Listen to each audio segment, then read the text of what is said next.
podcast series Chess for the Visually Impaired, Episode 1 Chess, a Game Beyond Sight. Hello, dear listeners. I'm Ece, and welcome to the very first episode of our podcast series Chess for the Visually Impaired. Why chess is such a special game for people with visual impairments, how it enriches their lives, and meets some of the most inspiring visually impaired chess players in the world. Chess is a game of the mind. It's about thinking, planning, and feeling rather than simply seeing. That's why visual impairment doesn't stop anyone from playing chess.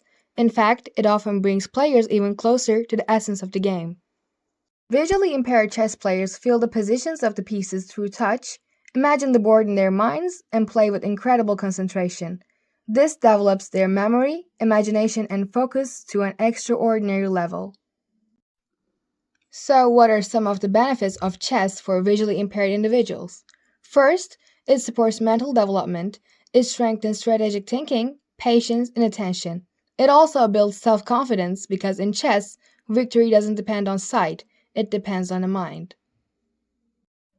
Another great advantage is social interaction. Chess clubs and tournaments help visually impaired people become more active and connected in their communities.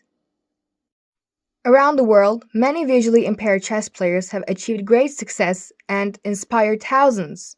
For example, Darpan Inani from India holds the international master title and has been an Asian champion multiple times.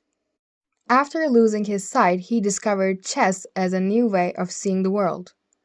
Another inspiring player is Zuzana Feroci from Hungary, a European and world champion in the visually impaired category. And of course, Sergei Smirnov from Russia, who has played at world championship level with an ELO rating above 2,400. All these players remind us that seeing is not only done with the eyes, it's done with the mind. In chess, every square is a world, and every piece represents a thought. In that world, visual impairment is not a limitation, it's simply a different perspective. In our next episode, we'll explore tactile chessboards and the special rules used in chess for the visually impaired.